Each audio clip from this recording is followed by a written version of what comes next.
We had a very long study about Gideon, and I think this week we have to finish chapter 7. We finished up to verse 15. ಗಿದ್ಯೋನನ ಕುರಿತು ನಾವು ದೀರ್ಘವಾಗಿ ಅಭ್ಯಾಸ ಮಾಡಿದ್ದೀವಿ ಮತ್ತು ಆ ಯುದ್ಧದ ಕುರಿತು ನಾವು ವಾಕ್ಯ ಓದಿದೆವು. We see here that God is honoring his faith. Repeat, brother. God is honoring his faith. ದೇವರು ತನ್ನ ನಂಬಿಕೆಯನ್ನು ಪ್ರಕಟಪಡಿಸ್ತಾ ಇದ್ದಾರೆ. We read in Hebrews chapter 11:6 that without faith it is impossible to please him, for he who comes to God must believe that he is, and that he is a rewarder of those who diligently seek him. Hebrew 11:6. ಇಬ್ರಿಯ ಗ್ರಂಥ 11ನೇ ಅಧ್ಯಾಯ 6ನೇ ವಾಕ್ಯದಲ್ಲಿ ನಾವು ನೋಡ್ತೇವೆ, ನಂಬಿಕೆ ಇಲ್ಲದೆ ನಾವು ದೇವರನ್ನು ಮೆಚ್ಚಿಸುವುದು ಅಸಾಧ್ಯ. ದೇವರ ಬಳಿಗೆ ಬರುವನು ದೇವರಿದ್ದಾನೆ ಮತ್ತು ಆತನನ್ನು ಹುಡುಕುವನಿಗೆ ಪ್ರತಿಫಲ ಕೊಡತಕ್ಕನೆಂಬುದಾಗಿ ನಂಬತಕ್ಕದ್ದು. Faith means not simply trusting God, but it is to seeking God and wanting to please God. That is God faith. ನಂಬಿಕೆ ಅಂದ್ರೆ ಬೇರೆ ದೇವರ ಮೇಲೆ ಭರವಸೆ ಇಡುವುದಲ್ಲ, ಆತನನ್ನು ಆತುಕೊಂಡು ಆತನಲ್ಲೇ ಜೀವಿಸುವುದು. So here we study about the life of Gideon. We can understand how his faith increased day by day. ಇಲ್ಲಿ ಗಿದ್ಯೋನನ ಕುರಿತು ನಾವು ನೋಡುತ್ತಾ ಇದ್ದೇವೆ, ಅವನ ಜೀವಿತದಲ್ಲಿ ಪ್ರತಿದಿನ ಅವನ ನಂಬಿಕೆ ವಿಶ್ವಾಸ ಯಾವ ರೀತಿಯಾಗಿ ಹೆಚ್ಚಿಸಲ್ಪಟ್ಟಿತ್ತು ಎಂಬುದಾಗಿ. And verse 15 we read, and so it was when Gideon heard the telling of the dream and its interpretation that he worshipped. He returned to the camp of Israel and said, "Arise for the Lord and deliver the camp of Midian into our hand." 15ನೇ ವಾಕ್ಯದಲ್ಲಿ ಓದ್ತೇವೆ, ಗಿದ್ಯೋನನು ಆ ಕನಸನ್ನು ಅದರ ಅರ್ಥವನ್ನು ಕೇಳಿದಾಗ ಯೆಹೋವನಿಗೆ ಅಡ್ಡ ಬಿದ್ದು ಇಸ್ರಾಯೇಲರ ಪಾಳ್ಯಕ್ಕೆ ಹಿಂದಿರುಗಿ ಬಂದು ಅವರಿಗೆ ಹೇಳಿರಿ, ಯೆಹೋವನು ಮಿದ್ಯನರ ಪಾಳ್ಯನ್ನು ನಿಮ್ಮ ಕೈಗೆ ಒಪ್ಪಿಸಿದ್ದಾನೆ ಅಂದನು. So all his doubts were removed when we heard from the enemy camp that God is going to deliver and God is going to give victory for Gideon. ಆತನ ಇದ್ದಂತ ಎಲ್ಲ ಸಂಶಯವು ನಿವಾರಣೆ ಆಯ್ತು. ಆತನು ಶತ್ರುವಿನ ಪಾಳೆಗೆ ಹೋಗಿ ದೇವರು ಇವನಿಗೆ ಜಯ ಕೊಡ್ತಾನೆಂಬುದಾಗಿ ಶತ್ರುವಿನ ಮೂಲಕ ತಿಳಿಸಿದ ತಕ್ಷಣ ಈತನಿಗೆ ಎಲ್ಲ ಸಂಶಯವು ನೀಗಿ ಹೋಯಿತು. In chapter 6 we studied that he was in really fear of Midianites. 6ನೇ ಅಧ್ಯಾಯದಲ್ಲಿ ಓದ್ತೇವೆ, ಆತನು ಮಿದ್ಯಾನರ ಕುರಿತು ಭಯಪಟ್ಟವನಾಗಿದ್ದನು. So he was threshing wheat in the wine press. ಆತನು ಆ ಕಣದಲ್ಲಿ ಆತನು ಗೋಧಿಯನ್ನು ಕಡಿಯುತ್ತಿರುವಾಗ so he is afraid of the Midianites and Amalekites. ಆತನು ಅಮಲೇಕರು ಮತ್ತು ಮಿದ್ಯಾನರ ಕುರಿತು ಭಯಪಡುವನಾಗಿದ್ದನು. So somehow by fear he have to earn for his family. ಆದರೆ ಯಾವುದೇ ರೀತಿಯಲ್ಲಿ ತನ್ನ ಕುಟುಂಬಕ್ಕೆ ಜೀವನ ಸಾಗಿಸುವುದಕ್ಕೆ ಆತನು ದುಡಿಯಲೇಬೇಕಾಗಿತ್ತು. When God talks to him also he have lot of doubts about God's provision. ದೇವರ ಕೊಡುವಿಕೆ ಕುರಿತು ಅವನಿಗೆ ಅನೇಕ ಸಂಶಯವಿತ್ತು. He asked God for signs. ಆತನು ಅನೇಕ ಸೂಚನೆಗಳಿಗಾಗಿ ಗುರುತುಗಾಗಿ ದೇವರಿಗೆ ಕೇಳುತ್ತಾನೆ. And he found that signs from God and he believed that it is from God. ಆ ಗುರುತು ಮತ್ತು ಆ ಸೂಚನೆಗಳ ಮೂಲಕ ಇದು ದೇವರಿಂದಲೇ ನಡೆಯುತ್ತೆ ಎಂಬುದಾಗಿ ತಿಳಿದುಕೊಳ್ಳುತ್ತಾನೆ. Again the doubt is coming to his mind and God told him to go to the Midianites, the enemy's camp, and see what is happening there. ತಿರುಗಾ ಆತನ ಮನಸ್ಸಿನಲ್ಲಿ ಸಂಶಯ ಬಂದಾಗ ದೇವರು ಮಿದ್ಯಾನರ ಪಾಳೆಗೆ ಹೋಗಿ ಅಲ್ಲಿ ನಿನ್ನ ಸಂಶಯವನ್ನು ತೀರಿಸಿಕೊ ಎಂಬುದಾಗಿ ತಿಳಿತಾರೆ. When he went to the Midianites and there he saw that he heard that the people two of them are talking, that one of them saw the dream and the dream was the victory for Gideon and Israelites. ಅಲ್ಲಿ ಮಿದ್ಯಾನರ ಪಾಳೆಗೆ ಹೋದಾಗ ಅಲ್ಲಿ ಇಬ್ಬರು ಮಾತಾಡಿಕೊಳ್ಳುವುದನ್ನು ನೋಡುತ್ತಾನೆ. ಅಲ್ಲಿ ಅವರು ಮಾತಾಡಿಕೊಳ್ಳುತ್ತಾರೆ, ಗಿದ್ಯೋನಿಗೂ ಮತ್ತು ಇಸ್ರಾಯೇಲರಿಗೆ ಜಯ ಎಂಬುದಾಗಿ. So the whole camp believed, they are in fear that the God is going to work for Gideon and Israel and they are going to win. ಅಲ್ಲಿ ಸಂಪೂರ್ಣ ಪಾಳೆ ತಿಳಿದುಕೊಂಡಿತ್ತು, ದೇವರು ಇಸ್ರಾಯೇಲ್ಗೋಸ್ಕರ ಗಿದ್ಯೋನಿಗೋಸ್ಕರ ಜಯ ಕೊಡ್ತಾನೆಂಬುದಾಗಿ. And when Gideon heard that, he was really happy and he was really energized, and his faith has become more strong. ಇದನ್ನು ಕೇಳಿದಾಗ ಗಿದ್ಯೋನಿಗೆ ತುಂಬಾ ಸಂತೋಷ ಆಯ್ತು, ಉಜ್ಜೀವನ ಆಯ್ತು, ಮತ್ತು ಆತನಿಗೆ ಜಯ ಸಿಕ್ಕಿತೆಂಬುದಾಗಿ ಭರವಸೆ, ನಂಬಿಕೆ ಬಂತು. And we see that he worshiped the Lord. ಅಲ್ಲಿ ನೋಡ್ತೇವೆ ಆತನು ದೇವರನ್ನು ಆರಾಧಿಸಿದನೆಂಬುದಾಗಿ. So before war, before you go into fight, you should worship the Lord. ಯುದ್ಧಕ್ಕೆ ಹೋಗೋದಕ್ಕಿಂತ ಮುಂಚಿತವಾಗಿ ನಾವು ದೇವರನ್ನು ಆರಾಧಿಸಬೇಕು. When we worship God, we come to know that who God is and how powerful and how almighty our God is. ನಾವು ದೇವರನ್ನು ಆರಾಧಿಸುವಾಗ ಆತನು ಎಷ್ಟು ಬಲಶಾಲಿಯಾಗಿದ್ದಾನೆ ಮತ್ತು ಎಷ್ಟು ದೊಡ್ಡವನಾಗಿದ್ದಾನೆ ಎಂಬುದಾಗಿ ತಿಳಿದುಕೊಳ್ಳುತ್ತೇವೆ. Who is the creator of the whole universe, who is ruling everything by his hand and by his word, we come to understand that. ಆತನು ಸೃಷ್ಟಿಕರ್ತನಾಗಿದ್ದಾನೆ, ತನ್ನ ಮಾತಿನ ಮೂಲಕ, ಕೈಯಿನ ಮೂಲಕ ಇಡೀ ಸರ್ವಲೋಕವನ್ನು ಸೃಷ್ಟಿ ಮಾಡಿದ್ದಾನೆ ಎಂಬುದಾಗಿ ತಿಳಿದುಕೊಳ್ಳುತ್ತೇವೆ. And also we understand that he is redeemer of our us from our sins. ನಮ್ಮ ಪಾಪದಿಂದ ವಿಮೋಚಿಸುವ ಆತನು ಎಂಬುದಾಗಿಯೂ ಸಹ ನಾವು ತಿಳಿದುಕೊಳ್ಳುತ್ತೇವೆ. So we have a very close relationship with the Lord. ನಾವು ದೇವರೊಟ್ಟಿಗೆ ನಿಕಟವಾದ ಸಂಬಂಧವನ್ನು ಇಟ್ಟುಕೊಂಡಿದ್ದೇವೆ. Because we are redeemed people, we are children of God. ನಾವು ವಿಮೋಚಿಸಲ್ಪಟ್ಟಂತ ಜನರು, ನಾವು ದೇವರನ್ನು ಆರಾಧಿಸುವಂತ ಜನರಾಗಿದ್ದೇವೆ. After worshiping the Lord and after he came to know what God is going to do, that action is coming from his side. ಆತನು ದೇವರ ಆರಾಧಿಸಿದ ಮೇಲೆ ದೇವರು ತನಗೆ ಜಯ ಕೊಡ್ತಾನೆ ಎಂಬುದಾಗಿ ಹೇಳಿದ ಮೇಲೆ ತನ್ನ ಮೂಲಕ ಕಾರ್ಯವನ್ನು ಸಾಧಿಸಲು ಈಗ ಪ್ರಯಾಸ ಪಡ್ತಾನೆ. He returned to his camp and said, "Arise, for the Lord has delivered the camp of Midian into your hand." ಆತನು ಇಸ್ರಾಯೇಲರ ಪಾಳ್ಯಕ್ಕೆ ಹಿಂದಿರುಗಿ, ಹೇಳಿರಿ, ಯೆಹೋವನು ಮಿದ್ಯಾನರನ್ನು ಪಾಳ್ಯವನ್ನು ನಿಮ್ಮ ಕೈಗೆ ಒಪ್ಪಿಸಿದ್ದಾನೆ ಅಂದನು. So here he is going to act for the Lord. ಈಗ ಅವನು ದೇವರಿಗೋಸ್ಕರ ಕಾರ್ಯ ಮಾಡಲಿದ್ದಾನೆ. There is enemy. We are also facing enemy in our life. ನಾವು ನಮ್ಮ ಜೀವಿತದಲ್ಲಿ ಈ ದಿನ ಶತ್ರುವನ್ನು, the world is against us. Brother,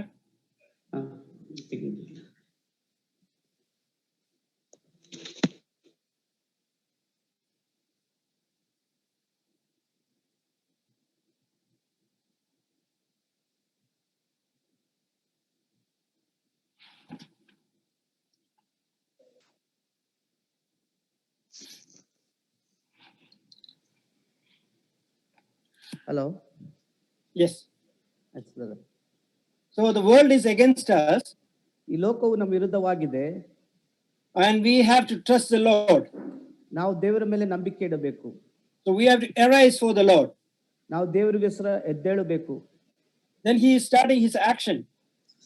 ಆತನು ತನ್ನ ಕಾರ್ಯವನ್ನು ಈಗ ಪ್ರಾರಂಭಿಸ್ತಾ ಇದ್ದಾನೆ. Can you read verse 15 and 18? 15 and 18. Yeah, 15 to 18. Yeah.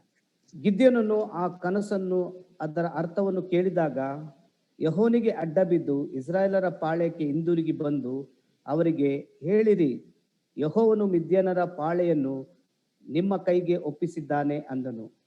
ಮತ್ತು ಅವನು ಆ 300 ಮಂದಿಯನ್ನು 3 ಗುಂಪು ಮಾಡಿ ಪ್ರತಿಯೊಬ್ಬನ ಕೈಯಲ್ಲಿ ಕೊಂಬನ್ನು ಉರಿವ ಪಂಜೆ ಗಡಿರುವ ಬರೀ ಕೊಡವನ್ನು ಕೊಟ್ಟು ಅವರಿಗೆ, ನನ್ನನ್ನೇ ನೋಡುತ್ತಾ ನಾನು ಮಾಡುವ ಹಾಗೆ ಮಾಡಿರಿ. ನಾನು ಪಾಳ್ಯದ ಅಂಚಿಗೆ ಬಂದಾಗ ಹೇಗೆ ಮಾಡುತ್ತೇನೋ ಹಾಗೆ ನೀವು ಮಾಡಬೇಕು. ನಾನು ನನ್ನ ಸಂಗಡ ಇದ್ದವರು ಕೊಂಬುಗಳನ್ನು ಊದಲು ನೀವು ಪಾಳ್ಯದ ಸುತ್ತಲೂ ಕೊಂಬನ್ನು ಊದಿ, ಯೆಹೋವನಿಗೆ ಜಯ, ಗಿದ್ಯೋನಿಗೆ ಜಯ ಎಂದು ಕೂಗಿರಿ ಎಂದು ಹೇಳಿದನು. So we see here the action of Gideon. ಇಲ್ಲಿ ಗಿದ್ಯೋನನ ಕಾರ್ಯ ಸಾಧನೆ ನೋಡ್ತೇವೆ. Now Gideon is a new man. He already changed. He was a changed man. ಗಿದ್ಯೋನನು ಈಗ ನೂತನ ಮನುಷ್ಯನಾಗಿದ್ದನು. ಆತನು ಈಗ ಬದಲಾವಣೆ ಹೊಂದಿದ್ದಾನೆ. His fears and doubts were gone. ಆತನ ಎಲ್ಲ ಹೆದರಿಕೆ ಮತ್ತು ಆತನ ಸಂಶಯ ಎಲ್ಲ ಹೊರಟು ಹೋಗಿದೆ. Now he is mobilizing his small army against the Amalekites and Midianites. ಆತನ ಸಣ್ಣ ಜನರನ್ನು ಅಮಾಲೇಕರ ಮತ್ತು ಮಿದ್ಯಾನರ ವಿರುದ್ಧ ಆತನು ಸಜ್ಜು ಮಾಡುತ್ತಾ ಇದ್ದಾನೆ. So he have the courage, and he infused that courage to his own people by telling, the Lord has delivered the camp of Midian into your hand. ಆತನಿಗೆ ಈಗ ಒಂದು ನಂಬಿಕೆ, ಭರವಸೆ, ಬಲ ಬಂದಿದೆ. ಆತನು ಹೇಳ್ತಾ ಇದ್ದಾನೆ, ಹೇಳಿರಿ, ಮಿದ್ಯಾನರನ್ನು ಅವರ ಪಾಳೆಯನ್ನು ನಿಮ್ಮ ಕೈಗೆ ಒಪ್ಪಿಸಿದ್ದಾನೆ. Gideon's plan was very simple, but it is an effective plan. ಗಿದ್ಯೋನನ ಯೋಜನೆ ತುಂಬಾ ಸರಳವಾಗಿತ್ತು, ಆದರೆ ಅದು ಪರಿಣಾಮಕಾರಿಯಾಗಿದೆ. He gave each of his men the trumpet to blow, a jar of, to break, and a torch to burn. ಅಲ್ಲಿ ಪ್ರತಿಯೊಬ್ಬರ ಕೈಯಲ್ಲಿ ಒಂದು ಕೊಂಬನ್ನು, ಉರಿಯುವ ಪಂಜಡಿಗಿರುವ ಬರಿಕೊಡವನ್ನು ಕೊಟ್ಟನು.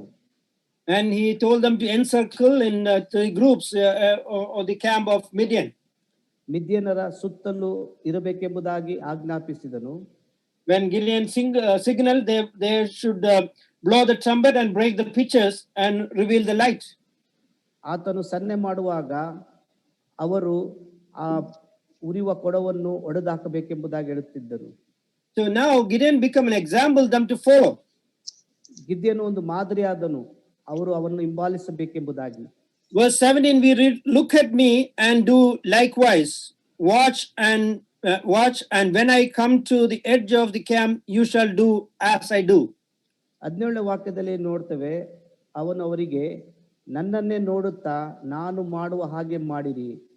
ನಾನು ಪಾಳೆಯದ ಅಂಚಿಗೆ ಬಂದಾಗ ಹೇಗೆ ಮಾಡುತ್ತೇನೋ ಹಾಗೆ ನೀವು ಮಾಡಬೇಕು. So now he no longer seeking for a sign.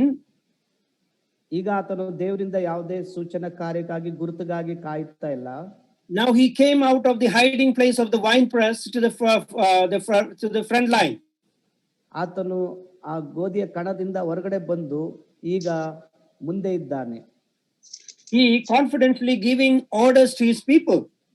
ಆತನಿಗೆ ಒಂದು ಧೈರ್ಯ, ನಂಬಿಕೆ ಬಂದ ಕಾರಣ ಜನರಿಗೆ ಆಜ್ಞಾಪಿಸ್ತಾ ಇದ್ದಾನೆ. Because he know that the Lord will give them victory. ಆತನಿಗೆ ಖಚಿತವಾಗಿದೆ, ದೇವರು ಆತನಿಗೆ ಜಯ ಕೊಡ್ತಾನೆಂಬುದಾಗಿ. So therefore anyone in Christ, he is a new creation. All things are passed away. Behold, all things have become new. 2 Corinthians chapter 5 verse 17 we read. 2 ಕೊರಿಂಥ 5:17 ಹೀಗೆ ಓದ್ತೇವೆ, ಯಾವನಾದರೂ ಕ್ರಿಸ್ತನಲ್ಲಿದ್ರೆ ಅವನು ನೂತನ ಸೃಷ್ಟಿ, ಪೂರ್ವ ಸ್ವಭಾವ ಹೋಗಿ ಎಲ್ಲ ಹೊಸದಾಗಿದೆ ಎಂಬುದಾಗಿ.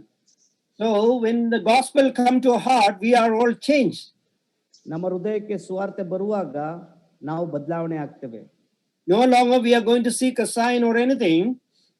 ಇನ್ನು ಮುಂದೆ ನಾವು ಯಾವುದೇ ಗುರುತಕ್ಕಾಗ್ಲಿ ಸೂಚನೆಗಾಗ್ಲಿ ನಾವು ಕಾಯುವುದಿಲ್ಲ.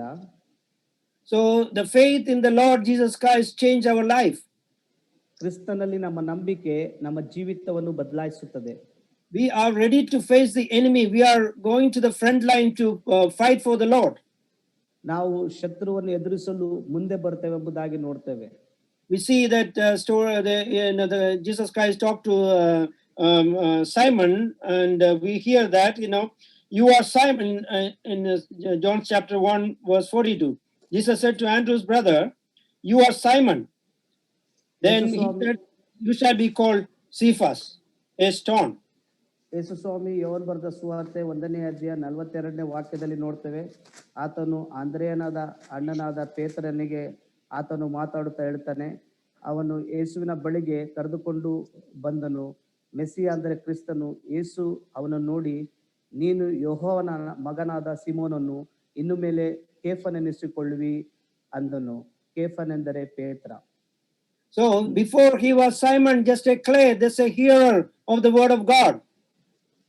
ಮೊದಲು ನೋಡುವಾಗ ಆತನು ಬೇರೆ ಜೇಡಿ ಮಣ್ಣಾಗಿರ್ತಾನೆ, ಆದ್ರೆ ಈಗ ಬೇರೆ ದೇವರ ವಾಕ್ಯವನ್ನು ಕೇಳುವನಾಗಿರ್ತಾನೆ ಅಷ್ಟೇ. When he came to the Lord, he changed his name. ಆತನು ದೇವರ ಬಳಿಗೆ ಬಂದಾಗ ಅವನ ಹೆಸರು ಬದಲಾಯಿತು. He was a clay before, he was a hearer before, now he became a stone.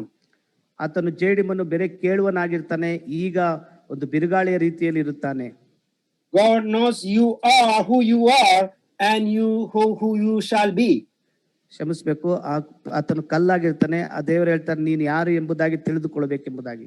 So we have to come to know that you have to start a new life in Lord Jesus Christ. ದೇವರು ಹೇಳ್ತಾರೆ, ಯೇಸು ಸ್ವಾಮಿ ಹೇಳ್ತಾರೆ, ನೀನು ದೇವರಲ್ಲಿ ಹೊಸ ಜೀವನವನ್ನು ಈಗ ಸಾಗಿಸಬೇಕೆಂಬುದಾಗಿ.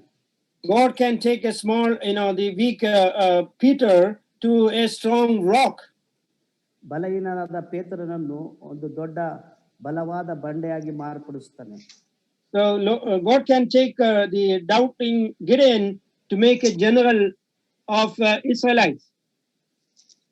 ಗಿದ್ಯೋನಿಂದ ಆ ಎಲ್ಲ ಸಂಶಯವನ್ನು ತೆಗೆದಾಕಿ ಆತನನ್ನು ಒಂದು ನಾಯಕನಾಗಿ ಮಾಡುತ್ತಾನೆ.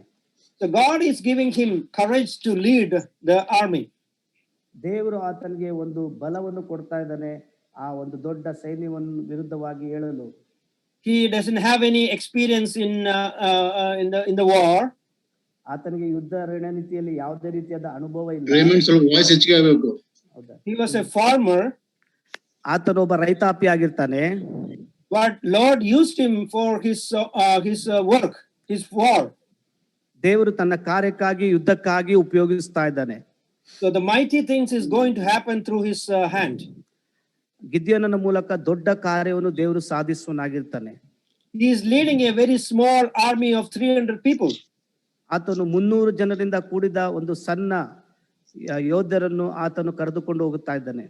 First, all the fearful people were gone. ಎಲ್ಲ ಭಯದಿಂದ ಕೂಡಿದಂತ ಎಲ್ಲ ಸೈನಿಕರು ಹಿಂದೆ ಜರಿಯುತ್ತಾರೆ. Then the other people who was drinking like from by kneeling, they are also gone. ಮೊಣಕಾಲು ಊರಿದವರು ಸಹ ಹೋದರು. Now only 300 people are with him. ಈಗ ಬೇರೆ 300 ಜನ ಮಾತ್ರ ಗಿದ್ಯೋನನ ಸಂಗಡ ಇದ್ದಾರೆ. So verse 19 to 22 we see how he is leading his army.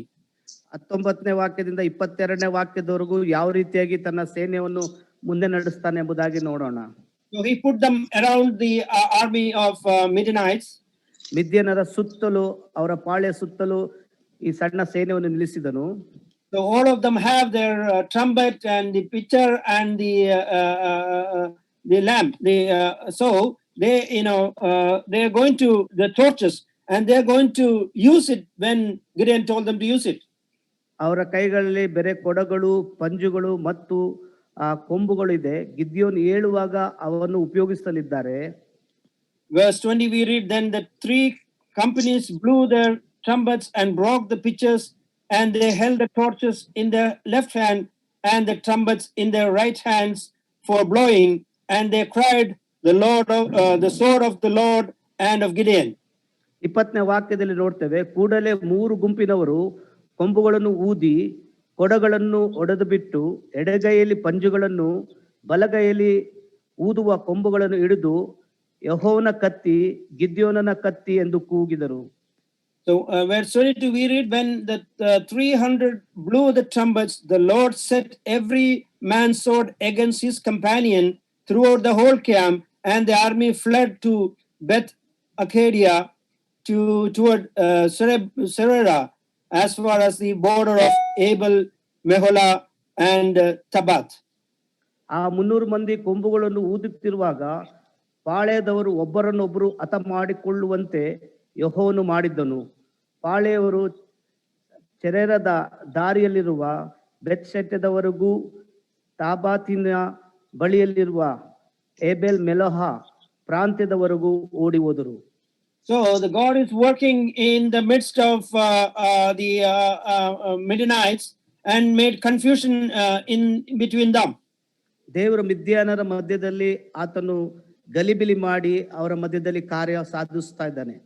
When they heard the trumpet, they looked down, then they see the torches there. They thought this is the people who around them, the armies, he's on the forefront and there is armies behind them. ಅಲ್ಲಿ ಅವ್ರ ಕೊಂಬುಗಳು ಊದುವಾಗ ಆ ಪಂಜುಗಳು ನೋಡಿದಾಗ ಸುತ್ತಲೂ ಶತ್ರು ಇದ್ದಾರೆ, ಶತ್ರು ಭಾರಿ ಸಮೀಪವಾಗಿದ್ದಾರೆ ಎಂಬುದಾಗಿ ಒಬ್ಬರನ್ನೊಬ್ಬರು ಅರ್ಥ ಮಾಡಿಕೊಂಡರು. And when they shout the Lord of the sword of the Lord and of Gideon, they were afraid. ಅಲ್ಲಿ ಯೆಹೋವನ ಕತ್ತಿ ಗಿದ್ಯೋನನ ಕತ್ತಿ ಎಂಬುದಾಗಿ ಕೂಗಿದ್ದಾಗ ಆ ಮಿದ್ಯನರೆಲ್ಲರೂ ಭಯಪಟ್ಟರು ಎಂಬುದಾಗಿ ನೋಡುತ್ತೇವೆ. Because they thought all the 300 people behind them, there are load of other people because it was dark. ಅಲ್ಲಿ ಕತ್ತಲೆ ಆಗಿದ್ದ ಕಾರಣ ಆ 300 ಜನ ಹಿಂದೆ ಅನೇಕ ಸೈನ್ಯ ಇದೆ ಎಂಬುದಾಗಿ ತಿಳಿದುಕೊಂಡಿದ್ದರು. So they are all afraid of the army and they are starting killing each other. ಅವರು ಈ ಸೇನೆಗಳನ್ನು ನೋಡಿ ಹೆದರಿ ಒಬ್ಬರನ್ನೊಬ್ಬರು ಹತ ಮಾಡಿಕೊಂಡರು.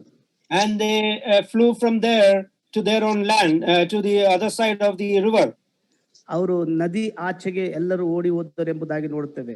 So here God is giving a victory to Gideon, and also when we come to verse 23 to 25, we read that. Dear brother, can we read that? 23ರಿಂದ 25 ಓದುವಾಗ, ಇಸ್ರಾಯೇಲಾದ ನಫ್ತಲಿ, Asher ಕುಲದವರು, ಮನಸ್ಸೆ ಕುಲದ ಎಲ್ಲಾ ಜನರು ಕೂಡಿ ಬಂದು ಮಿದ್ಯಾನರನ್ನು ಹಿಂದಟ್ಟದು.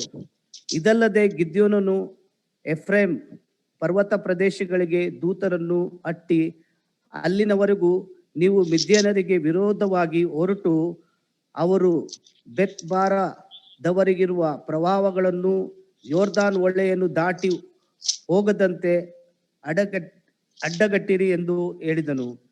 ಆಗ ಎಫ್ರೇಮಿನಲ್ಲಿರುವರೆಲ್ಲರೂ ಬೆತ್ಬಾರದವರಿಗೂ ಪ್ರವಾಹಗಳಿಗೂ ಯೋರ್ದಾನ್ ಹೊಳೆಗೂ ಬಂದು ಅವುಗಳ ಆಯಾ ಗಡ್ಡೆಗಳನ್ನೆಲ್ಲ ಹಿಡಿದರು. ಇದಲ್ಲದೆ ಅವರು ಮಿದ್ಯಾನರ ನಾಯಕರಾದ ಓರೇಬ್, ಜೇಬ್ ಎಂಬುವರನ್ನು ಹಿಡಿದು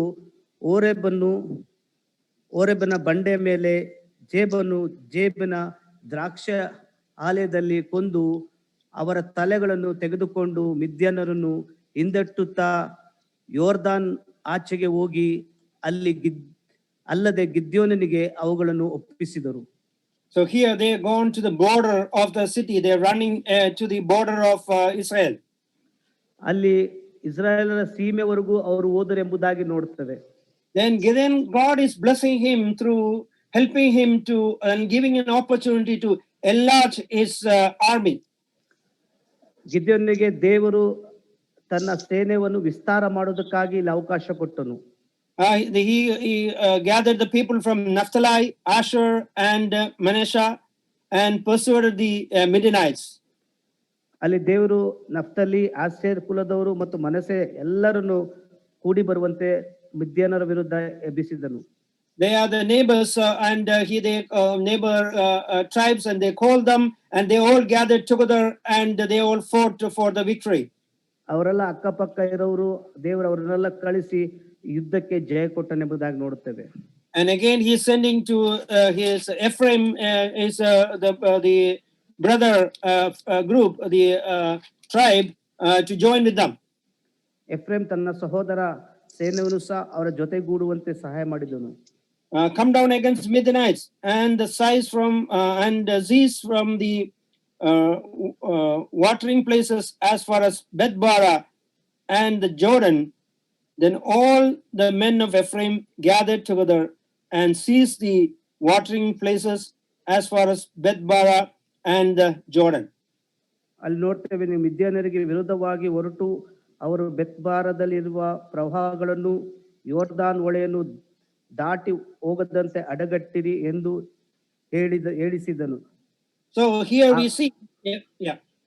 ಆಗ ಎಫ್ರಾಯಮೆಲ್ಲರೂ ಬೆತ್ಬಾರದಂದಿರುವ ಪ್ರವಾಹಗಳಿಗೂ ಯೋರ್ದಾನ್ ಹೊಳೆಗೂ ಬಂದು ಅವುಗಳನ್ನು ಆಯಾ ಗಡ್ಡಗಳನ್ನು ಹಿಡಿದರು.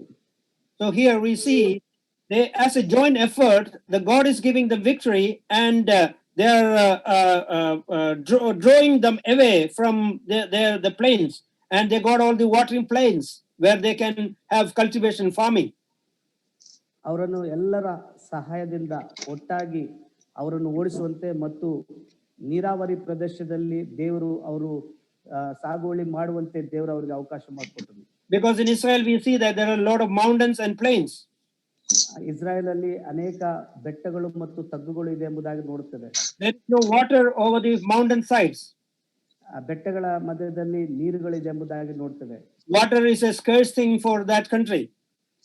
ಆ ದೇಶಕ್ಕೆ ನೀರು ತುಂಬಾ ಕಷ್ಟ ಎಂಬುದಾಗಿ ನೋಡ್ತೇವೆ. Still there is the problem of water, so they know how to manage the water. They are the best in the world to manage the water.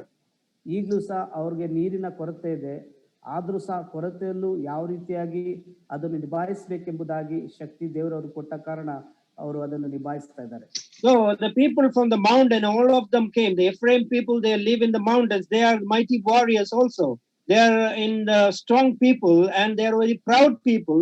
And they came down and they captured that watery lands. ಅದೇ ರೀತಿಯಾಗಿ ಎಫ್ರಾಯೀಮರು ಸಹ ಅವರು ಬೆಟ್ಟದಿಂದ ಇಳಿದು ಬಂದು ಈ ನೀರಾವರಿ ಪ್ರದೇಶವನ್ನು ಆಕ್ರಮಿಸಿದರೆಂಬುದಾಗಿ ನೋಡ್ತೇವೆ. And they also captured their princes of Midianites, Oreb and Zeb. ಅದೇ ರೀತಿಯಾಗಿ ಓರೇಬನು ಮತ್ತು ಜೇಬನು ಅವರ ಇಬ್ಬರನ್ನು ಸಹ ಇವರು ವಶ ಮಾಡಿಕೊಂಡರು. They killed Oreb at the rock of Oreb, and Zeb they killed at the winepress of Zeb. ಓರೇಬನನ್ನು ಅವರು ಹಿಡಿದು ಓರೇಬನ ಬಂಡೆ ಮೇಲೆ, ಜೇಬನನ್ನು ಜೇಬನ ದ್ರಾಕ್ಷ ಆಲೆಯಲ್ಲಿ ಕೊಂದರೆಂಬುದಾಗಿ ನೋಡುತ್ತೇವೆ. There is one of the interesting part there when we see there, they killed Zeb, they killed at the winepress of Zeb. ಅಲ್ಲಿ ಇನ್ನೊಂದು ಸಂಗತಿ ನೋಡ್ತೇವೆ ವಿಶೇಷವಾದದ್ದು, ಜೇಬನನ್ನು ಜೇಬನ ದ್ರಾಕ್ಷ ಆಲಯದಲ್ಲಿ ಕೊಂದರೆಂಬುದಾಗಿ ನೋಡ್ತೇವೆ. We see Gideon was called at the winepress. ಇಲ್ಲಿ ನೋಡ್ತೇವೆ ಗಿದ್ಯೋನನ್ನು ಈ ಆಲಯದಲ್ಲಿ ಕರೆದನು ದೇವರೆಂಬುದಾಗಿ.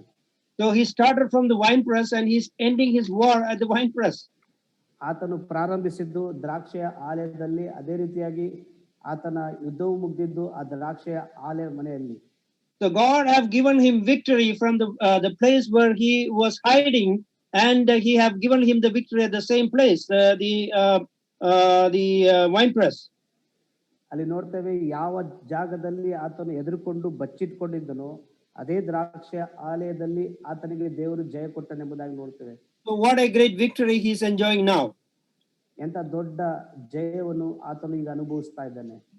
God, we see that God doesn't need a large number to have victory. ದೇವರಿಗೆ ದೊಡ್ಡ ಸಂಖ್ಯೆ ಬೇಕಾಗಿಲ್ಲ ಜಯವನ್ನು ಹೊಂದುವುದಕ್ಕಾಗಿ. The only 300 men was killing the whole army of Midianites. ಈ ಕೇವಲ 300 ಜನ ಆ ಮಿದ್ಯನರ ದೊಡ್ಡ ಸೇನೆಯನ್ನು ಕೊಂದರೆಂಬುದಾಗಿ ನೋಡ್ತೇವೆ. He conquered the army and bring peace to the land. ಆತನು ಜಯ ಹೊಂದಿ ಆ ದೇಶಕ್ಕೆ ಸಮಾಧಾನ ಕೊಟ್ಟನೆಂಬುದಾಗಿ ನೋಡ್ತೇವೆ. Dearly beloved, we are small in number. ಪ್ರಿಯರೇ, ನಾವು ಇವತ್ತು ಸಣ್ಣ ಜನರ ಗುಂಪಾಗಿರಬಹುದು. So we are not a large group of people. ನಾವು ದೊಡ್ಡ ಜನಸಂಖ್ಯೆ ಇರುವಂತ ಜನರಲ್ಲ. But do not be afraid or do not be dejected about that. ಹೆದರಬೇಡ್ರಿ, ಭಯಪಡಬೇಡ್ರಿ, ಅದರಿಂದ ಮನಸ್ಥೈರ್ಯ ಕಳೆದುಕೊಳ್ಳಬೇಡ್ರಿ. Because our Lord is with us. ದೇವರು ನಮ್ಮ ಸಂಗಡ ಇದ್ದಾನೆ. So even with a small group of people, he is going to show us victory. ಸಣ್ಣ ಗುಂಪಿನ ಜನರೊಟ್ಟಿಗೂ ದೇವರು ತನ್ನ ಜಯವನ್ನು ಸಾಧಿಸುವನಾಗಿರ್ತಾನೆ, ಕೊಡುವನಾಗಿರ್ತಾನೆ. Because the Lord commanded us to go and preach the word.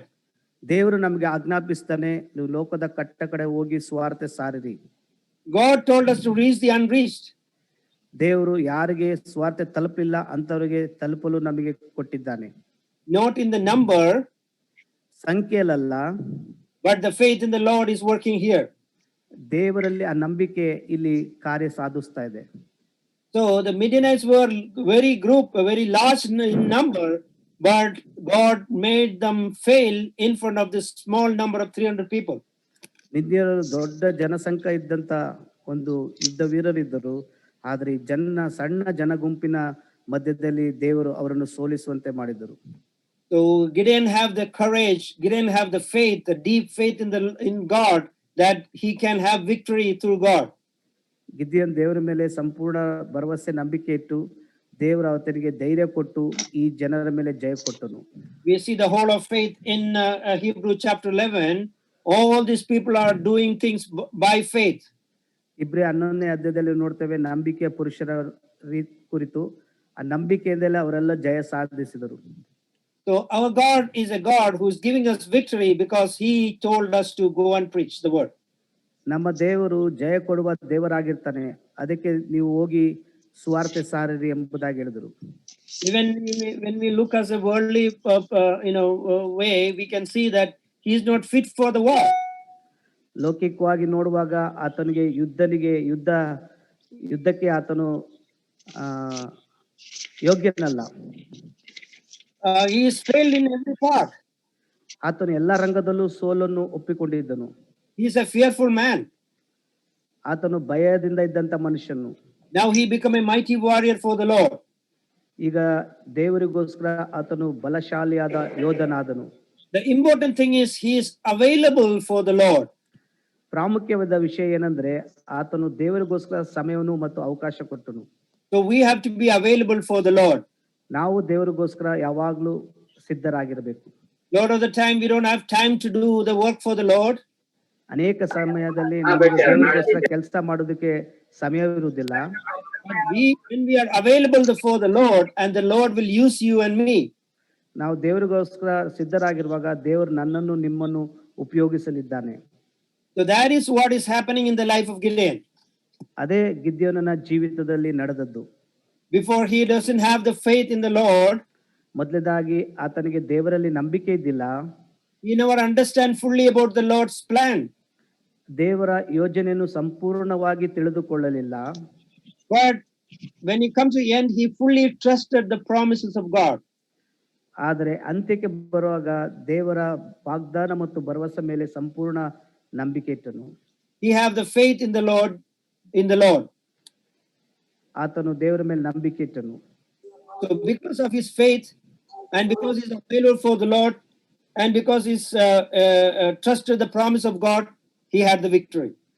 ಆತನು ದೇವರಲ್ಲಿ ನಂಬಿಕೆ ಇಟ್ಟರ ಕಾರಣ, ಆತನು ದೇವರಿಗೋಸ್ಕರ ಸಮಯವನ್ನು ಕೊಟ್ಟ ಕಾರಣ ಮತ್ತು ದೇವರಲ್ಲಿ ಭರವಸೆ ಇಟ್ಟ ಕಾರಣ ದೇವರ ಆತನಿಗೆ ಜಯ ಕೊಟ್ಟನು. Dearly beloved, in this time of trouble, we should have that faith in the Lord Jesus Christ. ಪ್ರಿಯರೇ, ಈ ಕಷ್ಟಕರವಾದ ಸಮಯದಲ್ಲಿ ನಾವು ಸಹ ದೇವರಲ್ಲಿ ನಂಬಿಕೆ ಇಡಬೇಕು. The one who called is going to finish everything for his own purpose and his own will. ಕರೆದಾತನು ಸಂಪೂರ್ಣವಾಗಿ ತನ್ನ ಚಿತ್ತಕ್ಕೋಸ್ಕರ ಕಾರ್ಯಕ್ಕೋಸ್ಕರ ಆತನು ಮುಗಿಸಲಿದ್ದಾನೆ. Lot of time we are not trusting the Lord the way we should be. ಅನೇಕ ಸಲ ನಾವು ಯಾವ ರೀತಿಯಾಗಿ ದೇವರ ಮೇಲೆ ನಂಬಿಕೆ ಇಡಬೇಕು ಆ ರೀತಿಯಾಗಿ ನಂಬಿಕೆ ಭರವಸೆ ಇಡುತ್ತಾ ಇಲ್ಲ. We are always doubtful about the ways of the Lord. ದೇವರ ಕಾರ್ಯ ಕುರಿತು ಅನೇಕ ಸಲ ನಾವು ಸಂಶಯ ಪಡುವರಾಗಿರ್ತೇವೆ.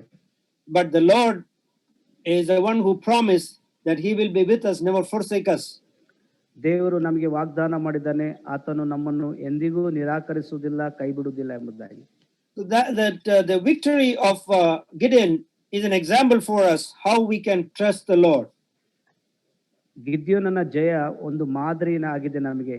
ದೇವರು ಯಾವ ರೀತಿಯಾಗಿ ಆತ ಮೇಲೆ ಭರವಸೆ ಇಡುತ್ತಾರೆ, ನಂಬಿಕೆ ಇಡುವುದಾದರೆ ಜಯ ಕೊಡ್ತಾನೆ ಎಂಬುದಾಗಿ. So even we are weak, we don't have power. The Lord will enough power to win the war. ನಾವು ಬಲಹೀನರಾದ್ರೂ ಸಹ ದೇವರು ನಮಗೆ ಬಲವನ್ನು ಕೊಟ್ಟು ಆತನು ಜಯವನ್ನು ಕೊಡುವನಾಗಿರ್ತಾನೆ. So he is going to make us strong, just like Peter, a rock. ನಮ್ಮನ್ನು ಪೇತ್ರನ ರೀತಿಯಲ್ಲಿ ಆತನು ಬಲಶಾಲಿ ಮಾಡಲಿದ್ದಾನೆ, ಬಂಡೆಯಾಗಿ. May God help these days to have the courage and the trust in the Lord and faith in the Lord more in the days to come. ಈ ದಿನಗಳಲ್ಲಿ ದೇವರು ನಿಮಗೂ ಸಹ ಆತನು ಭರವಸೆ, ನಂಬಿಕೆ ಮತ್ತು ಧೈರ್ಯ ಕೊಡಲಿ ಎಂಬುದಾಗಿ ಪ್ರಾರ್ಥಿಸ್ತೇನೆ. May Lord help you, and thank you all, and thank you, Brother Raymond. May the name of the Lord be glorified. ದೇವರು ನಿಮ್ಗೆಲ್ಲರಿಗೂ ಸಹಾಯ ಮಾಡಲಿ, ದೇವರ ನಾಮ ಮಹಿಮೆ ಹೊಂದಲಿ.